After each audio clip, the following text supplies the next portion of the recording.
Divisions or pods? That is the question right now in the new Big 12. But before we get into that in today's video, simply like the video. If you want more Big 12 videos here on the Back to 12 podcast channel, of course, we'll be talking about Texas Tech. That's the primary objective. But hey, there's a lot of new people here. And I just looked at the stats earlier too. I think 72% of y'all that like these videos don't subscribe. So you might as well change that too and hit the subscribe button while you're at it. But in today's video, we will discuss just that. Should the new Big 12 go to divisions or pods? What's next for the Big 12? And we'll also talk about the ACC and what Notre Dame is doing. And honestly, I have legitimately no idea how to describe it other than just wild. But let's jump into this, as a tweet yesterday, and we'll put it up here on the screen in just a second, was kind of circulating through Big 12 Twitter that caught my eye. And, I think everybody's natural reaction to going to 16 teams is, hey, how is this going to work in terms of playing certain teams every year? Are you going to get to play certain teams every year? And this was interesting to me for a lot of reasons. Got to give a ton of credit here to Big 12 Theory. You can go follow them on Twitter, X, whatever the hell you want to call it. I don't know. New Big 12 is their handle right here. And they put this out there on Twitter yesterday. And I actually really, really like what they brought out here in terms of the pods. And I've always been a proponent of the pods once they got to 16 for the sheer fact of this. Listen, regional college football is almost dead in a way, specifically because of what the Big Ten did, right? But I think the Big 12 has an opportunity to really do its own version of it, right? Now, let's be honest. The East version of this, where you've got Houston, you've got Cincinnati, you've also got West Virginia, UCF. There's a lot of space there because, well, the SEC is right here in the middle, right? But when you look at it, you can break this up if you wanted to go the pods route and really continue with that regional aspect of college football, which I think really could benefit the Big 12 long term. I love the fact here on this one, you have a West division where, listen, the travel aspect of it for those, programs that aren't football, right? Like, you got to think about that as well. It is expensive to travel, and football is going to have no problem. Men's basketball probably not going to have any issues too. But you got to think about these other programs like volleyball, softball, even baseball, right? Like, they have to travel, and they're probably not getting, private planes or anything like that. They're going commercial, right? So you have to think about that aspect of it. I love the regional side of it because these Texas schools get to keep together. And then you get Oklahoma State there still with Texas Tech, TCU, and Baylor. Love that. Houston has an opportunity to go to Florida. You got an opportunity to create a rivalry with Cincinnati and West Virginia. You obviously have to keep the Kansas schools together, and I think you got to keep Iowa State with them as well. And then Colorado makes the most logistical sense. And then you keep all those schools out west, right, in terms of Utah, BYU, Arizona State, all together. And I think it just makes a ton of sense, right, when it all comes down to it. But I want to hear from you guys when it comes down to, well, pods or divisions. Which one would you rather see? So let me know down in the comments below on the pinned comment. D for division or P for pods. No, not DP for Dr. Pepper for my Texas folks. But let me know down in the comments below what you think. And again, I think there's something to be said for the division aspect of it, right? Just cutting it right down the middle. I'm not a big fan of it, though. And the reason being is this. Listen, you're only going to get to play some of those schools every 4 years if you do that from a logistical standpoint. Let's put this back up on the screen real quick in terms of what's going on, right? So let's say they cut it where you have the North and the West together, right? You're going to play those teams every year. So let's just hypothetically be Kansas in this situation. You're going to play Kansas State every year. You're going to play Iowa State. You're going to play Colorado, and then you're going to play the West teams. That's 7 games right there, right? So you only get to play half of the East every year, every 4 years, I should say, or whatever it is, right? So I think that there's something to be said when it comes down to the pods, which I think really, really helps the proponent of regionalization when it comes to college football, something that I absolutely love for the conference. And you think about the SEC, there's a lot of regional power there, right? Just because they're all kind of clustered in that part of the country. I think the Big 12, they have the opportunity to have 4 time zones, and people got to realize that there is the opportunity to that for that because, well, daylight savings times. Arizona doesn't change. When daylight savings times happens, they go to the Pacific time zone. So during football season, half of it at least, they are going to be in the Pacific time zone. So there's something to be said for all the 4 time zones and having the opportunity to play football games in all the windows, right? But when I look at this, and again, shout out to Big 12 Theory at New Big 12 right there. I think this is a great idea. I absolutely love it from the standpoint of pods, and also it allows you in the future to add other teams.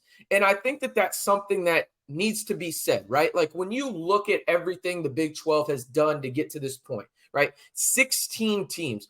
They're not done. And we're about to talk about the ACC here in just a second and what the hell's going on over there with Notre Dame. But they're in a good position for the ACC in terms of, hey, if that league disbands, the Big 12 has a really good opportunity to go to 20, maybe even 24 if they want to, right? If they add other teams across the country, maybe a UConn, Gonzaga, maybe they do go the Oregon State or San Diego State route, whatever it may be, right? San Diego State's going to be the difficult one just from the standpoint of their buyout, $34 million if they don't give enough time, $17 million if they do give the appropriate time. That's still a lot of money for the Aztecs, right, out in San Diego. But I do think that when you look at the Big 12 as it stands right now, they are in a really good spot, and a spot that if, again, you would have told me 2 years ago that they'd be in, I probably would have called you senile, crazy, and every other word that comes along with it, right? But they are in this really good spot right now, and I think that they have the opportunity to keep that regionalization alive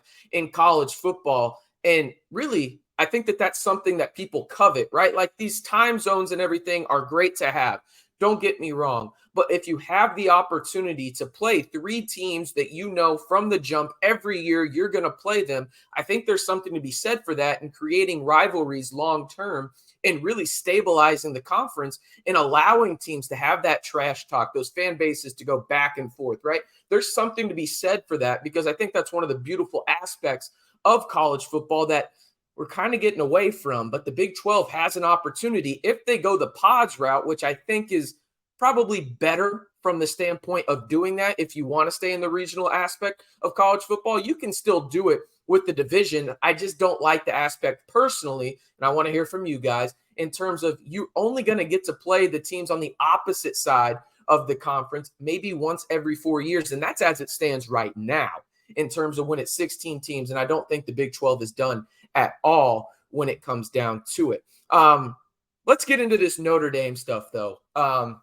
Brett McMurphy has been reporting on it, the ACC. I'm sure some of y'all have heard of it in terms of the realignment aspect of things. And again, the reason I'm bringing this up is because I do think that there is an element where this does impact the Big 12, because I know a lot of people in my comments on multiple videos when talking about Big 12 expansion have said, hey, let's just wait for the ACC to disband. Well, Notre Dame is reportedly continuing to push the ACC to add both Stanford and Cal. Makes sense from an academic standpoint. Notre Dame, one of the best institutions when it comes to education in the country. Stanford and Cal are up there as well. This, according to Brett McMurphy of the Action Network, SMU would also join the ACC in this hypothetical situation as it stands right now, but discussions are ongoing. They're meeting today, Thursday, August 10th, are the ACC presidents, and they're meeting tomorrow, Friday, August 11th as well. In this scenario, SMU would join the conference, but with no revenue for the first 5 to 7 years. I don't know how the hell that works for the Mustangs, but hey, that oil money must be crazy in downtown Dallas, right? On the Notre Dame front, this is the most interesting point of this whole article from Brett McMurphy, and it'll be posted down below in terms of you can go check it out for yourself and read more details. This is just kind of the spark notes for those people that grew up in the 2000s and wanted to get those notes quick online. But they are continuing to push for Stanford and Cal in the ACC, but they won't join as full-time members. A source told McMurphy, that makes no sense to us, and we have no idea what they're doing on that front. And to be fair, I get it. Like, you can't have both, right? You got to choose one if you're Notre Dame. Like, you got the prestige, you got the Golden Domers, you got the outstretched arms of Jesus on the church overlooking the football field and everything. But it's like, hey, like, are you in or you out? Like you gotta decide here if you're Notre Dame. But this is worth monitoring again because of the Big 12 perspective of this in terms of potentially adding ACC schools if the ACC does fall apart. And right now they're trying to go out and add more schools. I think in the long run, the ACC does dissolve. I think that they took a deal that looked good at the time through 2036 that I believe got them around $250 million a year, maybe a little bit more, maybe in that 300 million range. Well, it's outdated, right? You think about the Big Ten, they're getting $1 billion a year, right, in media rights. The SEC is well up there. The Big 12 has now surpassed the ACC by quite a bit, right? Teams like Florida State, Clemson are upset about it. I think something probably does happen. And then the Big Ten probably strikes as well, tries to go get maybe a Florida State. The SEC maybe goes after Florida State. But the Big 12 would be in a really good spot to add teams like maybe Pittsburgh to get that natural rivalry with West Virginia and other schools as well, Virginia Tech, so on and so forth down the line. So it's something worth monitoring right now. But again, that's kind of where it stands on the Big 12 side of it. I want you guys to tell me before we get out of here, though, which would you rather see, divisions or pods? Just a D for divisions or P for pods? Let me know down in the comments below. And if you haven't already, I know 72% of y'all watching these videos haven't, hit that subscribe button and turn the notification bell on, damn it, to stay in the know on the latest when it comes to Big 12 realignment, if they're going to go divisions or pods and everything in between. You know what to do. Hit that subscribe button to stay in the know right here on the Back to 12 podcast channel.